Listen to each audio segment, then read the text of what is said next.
سرکار نے جو عمل کیا ہو وہ جائز ہوتا ہے. سبحان اللہ. ٹھیک ہے, یہ شریعت کا قاعدہ ہے جی کہ جو حرام کام ہے وہ تو نبی کبھی کرتے ہی نہیں ہے نا. بے شک. ایک مرتبہ بھی اگر کیا ہو آپ نے, وہ چیز اباحت اور جواز کا ثبوت پیش کرتی ہے. ٹھیک ہے جی. منع نہ کیا ہو, خود آپ نے نہ کیا ہو, آپ کے سامنے ہوا, آپ نے منع بھی نہ کیا ہو, تب بھی اس کا جواز ثابت ہوتا ہے, کیونکہ اللہ کا نبی کبھی حرام چیز کو برداشت نہیں کرتا.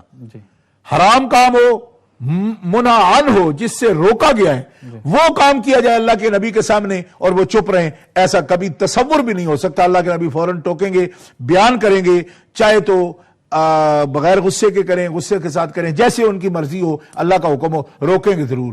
نہ روکیں, وہ اس کا ثبوت ہوتا ہے کہ یہ کام جائز ہے. ٹھیک ہے جی. یہ اصول ہے. یہ وہ بات ہے جو میں 20 کتابوں سے بھی دکھا سکتا ہوں, 100 کتابوں سے بھی دکھا سکتا ہوں, کہ رسول کریم صلی اللہ تعالی وسلم خود کام کریں, چاہے زندگی میں ایک مرتبہ کیا ہو, حیات اپنا اعلان نبوت کے ساتھ جو دور ہے اس کے دوران ایک مرتبہ کیا ہو, یا آپ کے سامنے ہوا ہو کام اور آپ نے منع نہ فرمایا ہو. ٹھیک ہے جی, ناپسندیدگی کا اظہار نہیں فرمایا, منع نہیں فرمایا, اس کے جواز کے لیے یہ دلیل کافی ہے. اور جو کام منع نہیں کیا سرکار نے وہ خود بھی مباح ہوتا ہے, اور اگر آپ کے سامنے ثابت ہو جائے تو پھر تو اس میں کچھ نہ کچھ جو ہے اباحت سے بھی اوپر درجہ اس کو حاصل ہو جاتا ہے. ٹھیک ہے جی. تو اب یہ احادیث مبارکہ میں ثبوت موجود ہے کہ نبی کریم علیہ السلام عید کے موقع پر, نبی کریم علیہ السلام شادی کے موقع پر, خود اپنے گھر کی شادی کے موقع پر, یہ خاص توجہ والی بات ہے, اپنے گھر کی جو شادیاں ہیں اس کے اندر بھی نبی کریم علیہ السلام نے دف بجانے کا حکم فرمایا. ٹھیک ہے, دف بجانے کا حکم فرمایا اس میں کہ انتظام کرو اس کا. آپ کے سامنے دف بجایا گیا, آپ نے منع نہیں فرمایا.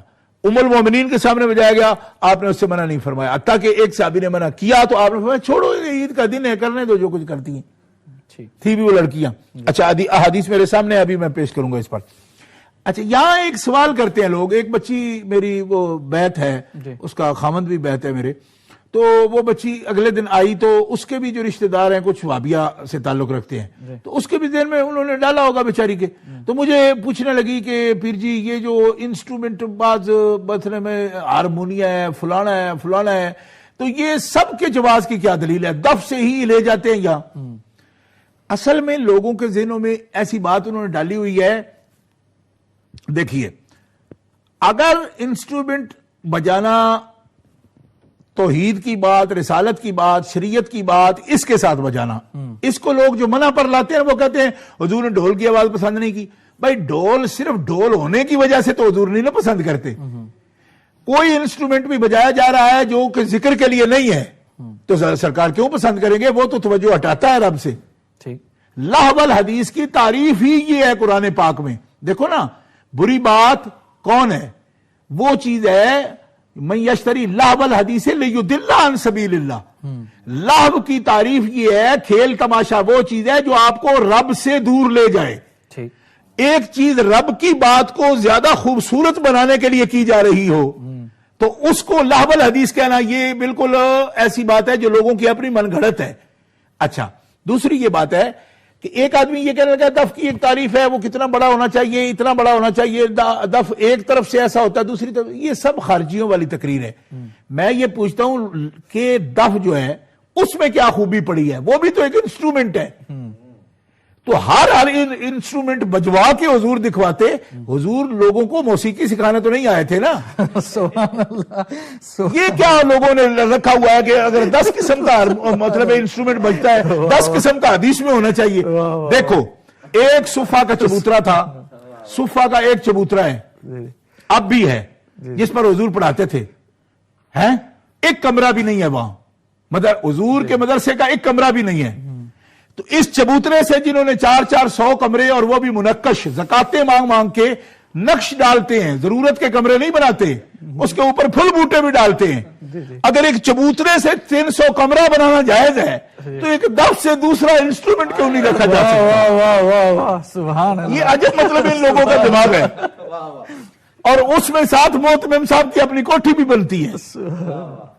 بیت المال کے کوئی کسی کو گدھا ملا ہو تو اس سے اپنی لینڈ کروزر بھی ثابت کرتے ہیں کہ کیونکہ بیت المال سے عمال کو گدھے ملے تھے لہذا ہم نے 50 لاکھ کی لینڈ کروزر خرید لی ہے.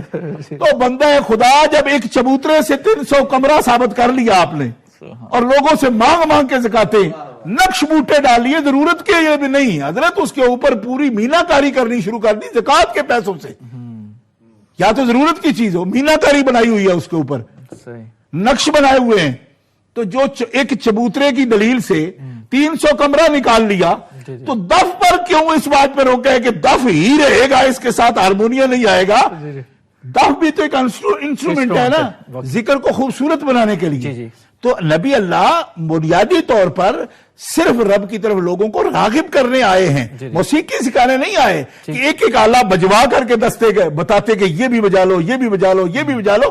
ایک اصول آ گیا سامنے کہ جب کوئی چیز مزین کرنے کے لیے بجائی، آپ نے منع نہیں فرمایا۔ جب منع نہیں فرمایا، اس کا مطلب یہ ہے کہ جو چیز آپ کو رب کی یاد سے غافل کرے وہ بری ہے، اور اگر اس انسٹرومنٹ کا مقصد انسٹرومنٹ بجانا نہیں جی، بلکہ جو اللہ کا ذکر سنایا جا رہا ہے اس کو خوبصورت بنانا ہے، تو پھر آپ اس کو اس طرح نہیں کہہ سکتے کہ حضور نے اس کو ناپسند کیا، کہا پھاڑ ڈالو، یہ کیا وہ کیا۔ وہ تب ناپسند کیا جب بدون ذکر اس کے بجنے کا مقصد کھیل تماشا تھا، نعت نہیں تھی، اس کے بجنے کا مقصد ذکر اللہ نہیں تھا، تو تب منع فرمایا۔ تو اس کا کوئی بھی قائل نہیں ہے کہ مقصد اللہ اور اللہ کے رسول کی یاد نہ ہو تو ویسے ہی موسیقہ بجاتے پھرو، اس کو تو کوئی بھی قائل نہیں ہے۔ البتہ ایک نعت شریف پڑھی جا رہی ہے اور آپ اس کو حرام قرار دے رہے ہیں، یہ بات